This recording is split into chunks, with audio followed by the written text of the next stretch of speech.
expect, specimen, respect.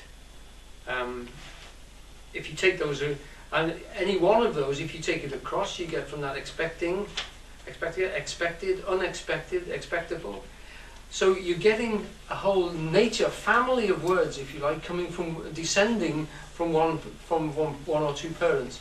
So you can then limit, you can actually reduce your vocabulary to small syllables with meaning, and then when you're given the word, you can analyze it in terms of the general meanings and put it back into its family roots, back into the languages it probably came from, which in English would probably go back through Latin, whether through the German route or through the Romance languages route, into Latin and Greek. Then to Sanskrit if you wanted to. And you're then reducing the number of ideas you have which control the world. Your language controls your world for you, and you're simplifying your understanding of the world. Does that make sense? Yeah. Okay. Now Bucke's not talking about that, he's going the other way. He's showing you just how fascinating it is, the way the language breaks to actually accommodate and to wrap itself around the things that we find in the world as soon as we look. These things were always there, but not to consciousness. And as your consciousness goes into them, it discovers these things, wraps around them, and ties them up with a word. You need to know that to understand how you're thinking and how you're functioning in the world. And it helps you more and more to analyse your words, to know what you mean. Because we all use words which he would say passively. We use them because we've heard them in that situation, but we don't actually know what they mean. And I know that because I've used words and been caught out because I've used the word not knowing what it meant. I used the word hiatus because I'd heard it used and I thought it meant an argument, a big kerfuffle.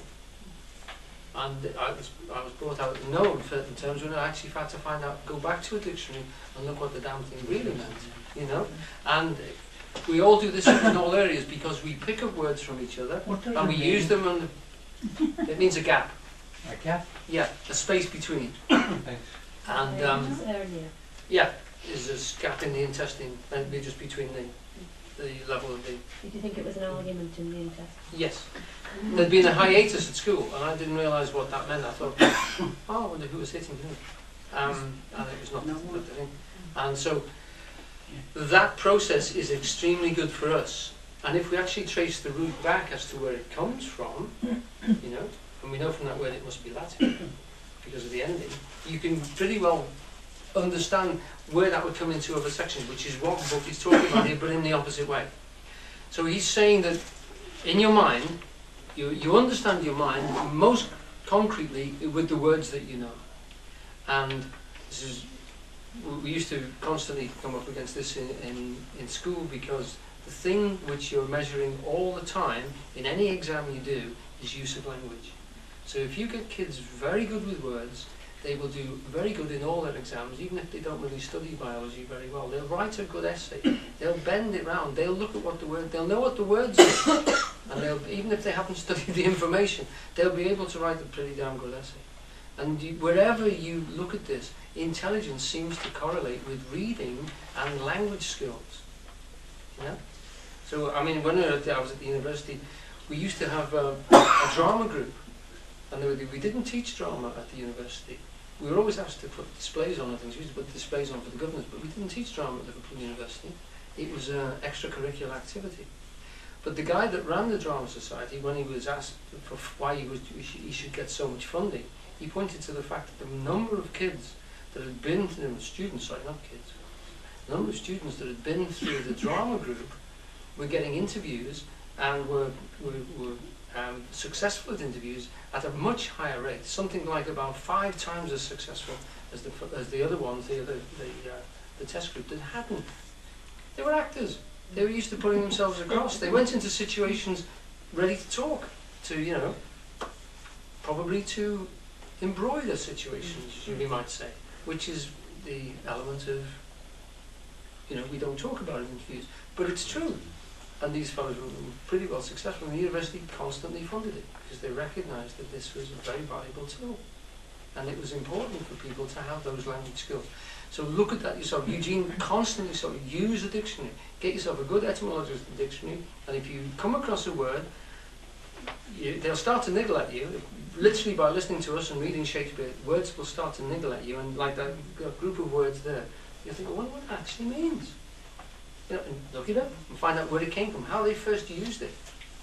The OED, the Oxford English Dictionary, will tell you the first instance that that word was used in print. You can go right back to the first time it was used, and you realise that words like conscience didn't mean the same thing it does now as it did then. And some words have got completely the opposite meaning that they had when they were first used. And you can see why it turned and why it changed. So, going along with book, Eugene's understanding of this would come on top of that and parallel to it as well. So you're actually seeing the way that your mind works in the world, because you have a different vocabulary to me, and you have a different meanings to your vocabulary, and some of yours are passive, and some of mine are passive, and some of mine are active. In other words, I know what the word means and I can use it confidently.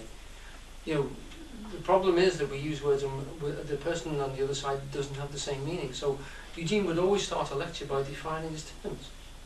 Defining the term of the word, not the world. So when we're talking about love, we're not talking about real love out there in the world, whatever it might be. We're talking about what I mean by the word, what you mean by the word, so that we're not arguing at cross purposes. You know? You might be talking about the love of your life, I could be talking about Guinness. You know? Because in English you can say you love them both. Yeah, the same thing. Yeah. In English we only have the one word for the both two experiences. Now in Greek they have four. So it's a different thing altogether. And we use their words when we talk about pornography and things like that. We use their words for a level of love which is quite distinct from any other level. It's to do with literally, but we haven't got that in English. You know, we have the one word which we use in all, so we have to borrow from other languages, which we've done constantly to refine our language. You know, so we can talk about agape as well, which is the other form of love which we haven't got a word for either. You know, which we tend to talk about platonic. We have a platonic relationship. You know, which is they would use the word agape. We haven't got a word for that. We know it means love, but what kind of love does it mean? Plato didn't mean it the way we use it. When I said you subsume it, you put them under the same under headings, like he's doing. If you turn that diagram like that, what you've got is a family tree. Yes. Okay? So you can trace the parents if you like, you can trace the root of any meaning of those words back. Usually, we say in here, the Greeks had a word for it, we tend to go backwards and use the root languages, even nowadays, because that's the basics, the bedrock of our language anyway, so we're developing from it in that way. If you're going back like that, you're actually simplifying your view of the universe, because you're talking to it about, basically, if you take that one, skeptomai, I look in Greek, then you're actually talking about a looking process, which is relevant to all those children words there, and the offspring that they have as well. So if you know that word, that skepta, becomes spect in English, then you can trace that root back. Now what that does to your head is it crunches numbers together. And instead of many ideas, you start to have fewer ideas that cover more of the unit. Nailing the meanings down, we start to order ourselves at that particular level. And this process provides self-order. Yeah.